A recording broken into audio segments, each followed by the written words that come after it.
So this is the Pentax 672 medium format 6x7 camera, which is one of the new cameras in my collection, and I've been using this recently for the last few months. I've enjoyed shooting this format.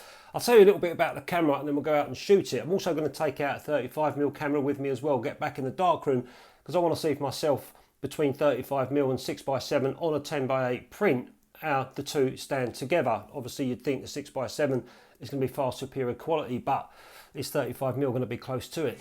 So this camera was the final and most advanced in the 6x7 Pentax range, and it's also known for its ruggedness. It's quite an heavy camera. Look at it, it's a beast. And also its likeness to SLR cameras, where it's easy to hold for a medium format camera of this size, very easy to hold. And those of you that remember or may have used the original Pentax 6.7, that was a beast as well. You know, these cameras we used back in the day by photographers for architectural, landscapes, portraiture. So I'll go over the camera, I'll go over the features and functions of it, and then we'll go out and we'll shoot some photographs, come back, look at the negatives and see how they print in the darkroom. So I've been passing this place for forever. It's on a main road, but the last few weeks they put sheep in the field, and every time I've passed I thought I must stop off and get a photograph, and I've tried a couple of times with no avail, but I don't think it's going to work again today. I don't think the sheep are nearby, but it's quite a dodgy area right next to a road.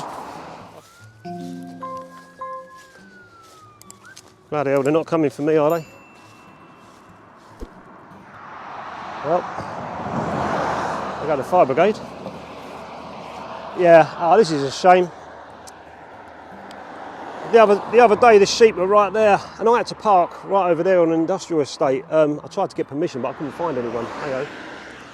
Yeah, it's just two little sheep up on the hillside there. So I'll shoot this at f16.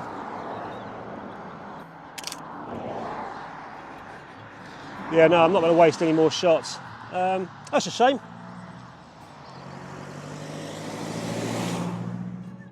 So I'm just walking back to my car. I don't know if you guys can see on the GoPro, but there's sheep over there and nothing in the background. So I'm going to take one more shot, see what I get with this. I might put the 135 lens on. And I'll call that photograph Sheep on the Hill. So the first thing you notice is, like I said, this camera handles like a 35mm SLR on steroids. It literally is, it's massive, you know, when you got it in your, but it feels comfortable as well. And the viewfinder with this interchangeable prism that I've got on the top is very bright. And when you take it off, you can look through, and the ground glass is so bright and so big.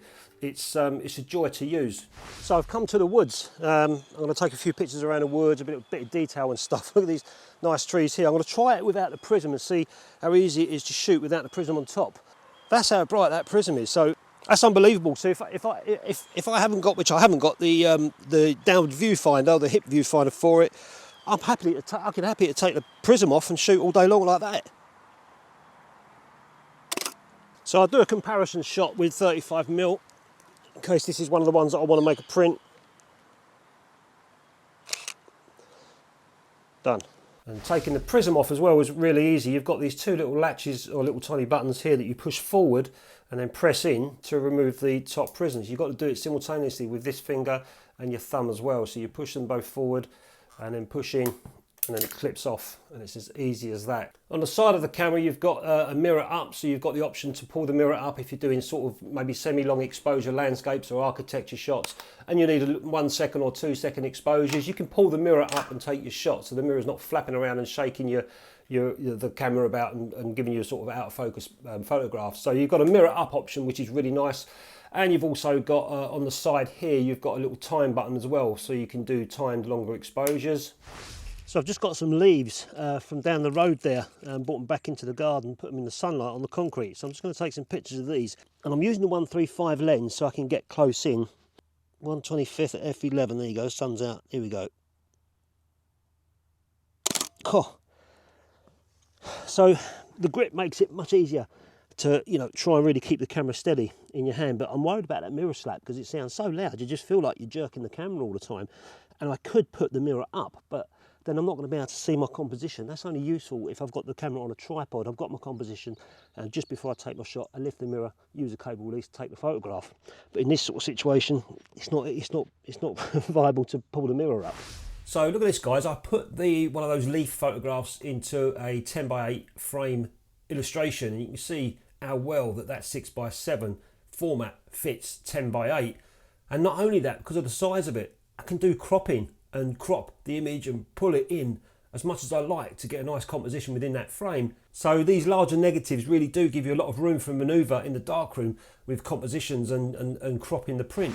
You've got your on-off button up here, as well as a timer, which I think is about 12 seconds, a timer. But next to that, you've got a double exposure lever as well. So if you want to do double exposures, you take your first shot, you pull that, you advance, and it doesn't advance the film, it just advances the mechanism, so you can take another shot over the top of that to get your double exposure. So that's quite a nice feature if you're into double exposures, something I've yet to do on the channel. On the top of the camera, you've got a compensation dial, which is really useful because this camera is aperture priority. It can be selected in aperture priority as well. So it's a semi-automatic camera, and the shutter speeds on this camera go from 4 seconds all the way to 1/1000th of a second.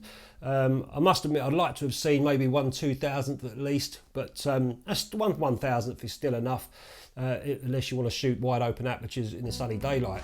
So let's try the double exposure button. See, I don't often do double exposures, and I haven't done any videos on the channel about double exposures because I don't particularly like them. I'm not that creative for double exposures, but I do know that if I shoot this scene here, I don't know how it's coming out on a GoPro, this tree is quite bright, the background is in shade. So if I shot this shot on the negative, that background would be thin.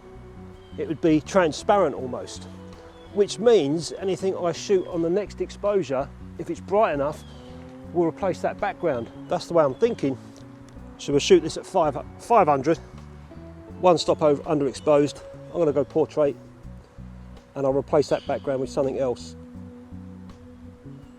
First shot. Now when I advance, I've got to pull that double exposure lever over so it doesn't take the film with it. It just cocks the shutter, I think. And it still tells me I'm on number 4, and it's flashing, telling me I'm about to do a double exposure. So what do I want in that background? Well, I don't know. Tell you what, I'll focus up on some bark on a tree, and we'll see if I can double expose bark over that shot. So there's a stump there. That'll be interesting to see. And that's my double exposure taken. Now I can advance, and it goes to frame number 5. So I've definitely done a double exposure. So both of those exposures I did one stop underexposed on both. So what I'm using aperture priority, so all I did was use my compensation dial at -1, and that would have handled the underexposure for me. But above all, it's got an absolutely fantastic metering system inside. It's got spot metering, it's got partial metering and matrix metering. If you're sort of like in the Nikon terms, that's the 3 metering systems. So it's really difficult in aperture priority mode to screw your exposures up. And it's got a little tiny digital display as well, and which shows you your ISO values, and they go from 6 ISO all the way to 6400 ISO. And the camera is electrical, so on the bottom you've got the little tiny compartment for 2 CR123 batteries. But I've noticed that the longer they stay in this one, I've already gone through 3 sets of batteries because I keep leaving the batteries inside, and for some reason it drains them overnight. So I have to make sure I keep taking the batteries out. But there's the 2 batteries that it takes. So this camera's got 2 batteries inside, and if the batteries go during the shoot, that's it, you ain't shooting the camera no more. So if you do end up having one of these cameras, make sure you take spare batteries with you. I haven't got spare batteries with me, don't be like me. But I know that these batteries are fresh, I only put them in a couple of days ago. But if they do run out on a shoot, that's it, I'm going home, there's no way I can carry on.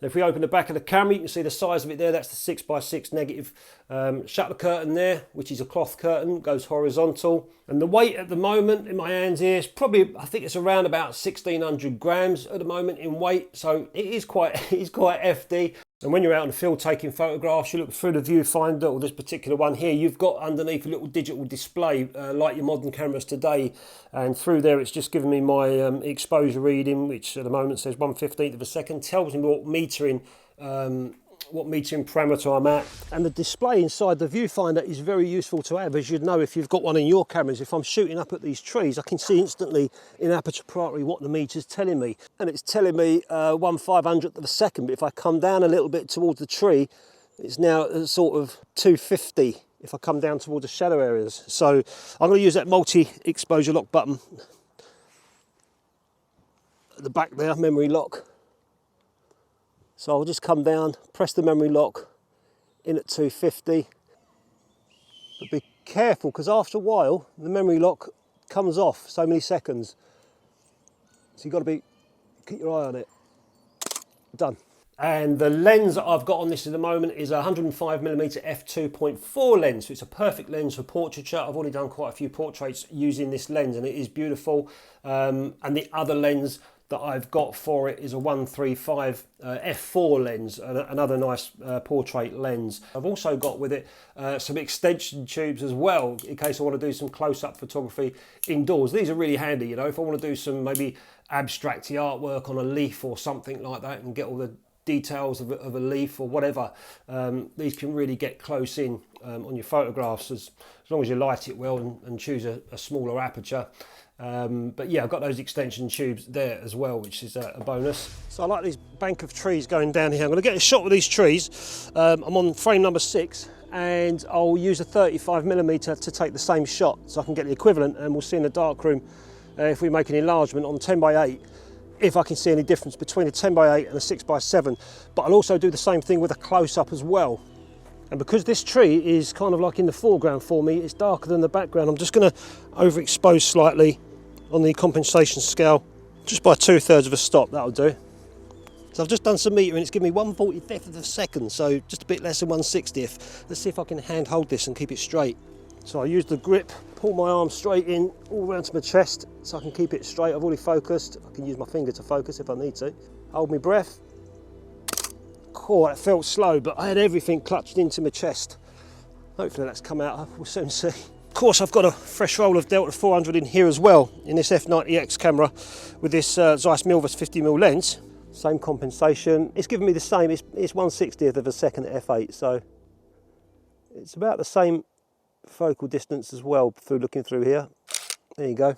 The only thing so far that I keep having trouble with, which is quite important, is loading the film in the back of the camera. You've got these little tiny clasps underneath and they lock into position, but whenever I load the film I can never, there was one of them I just can't lock into position for some reason. I'll do a lot of faffing about before I end up closing the back. So I'll put the handle on. This is really good for a grip. But yeah, nice grip. I like the way that they've kept it wooden. They've kind of kept it original with the original aesthetics from the original 6.7. I like that. So I'll just use the last couple of shots on this tabletop with these acorn leaves with the 135. And we'll go wide open with this. Nice shallow depth of field f4. It's giving me 3/50th of a second. Cool. I've got to try this without the prism on again. I thought that was great. Look how bright it is. So that's the film shot. You guys have already seen the results as I've gone along. Next thing to do is I'll go in the darkroom and I'll make a couple of 10x8 prints so you can see the difference between the two. Those that follow me on Patreon and YouTube members area, I'll put the whole darkroom session on there if you want to see that. That will be on the members area or Patreon. So like I said at the start, I went in the darkroom and I wanted to see if I could see any difference between 35mm and 6x7 on a 10x8 print. And here's the two prints that I made in the darkroom. I'll pause it for a second so you guys can have a little look and see for yourselves which ones you think is 6x7 or 35mm, and then I'll put a title up and tell you which one's which. So this one was from the 35mm neg and this one was from the 6x7. Now if I look up really close to them with my bins on, that's glasses for anyone not in the UK or in London, or anyway, yeah, if I look close at these, I can see the 6x7 is just slightly sharp on the tree trunk. But you know what? That could be, I use my enlarger, my normal darkroom enlarger for this 35mm, and I use a 4x5 enlarger for this one, which I used my 4x5 lens. So maybe it's a much better lens. I don't know. I just couldn't be bothered to change it all around on the 4x5 enlarger for 35mm. It would take me another half hour to do. But when you're looking at prints, you're not up like this. You know, they're on the wall and, you know, you're looking at the prints, admiring the beauty within. So I look at these two now, and do you know what? Even from this distance, I can't see any difference at all.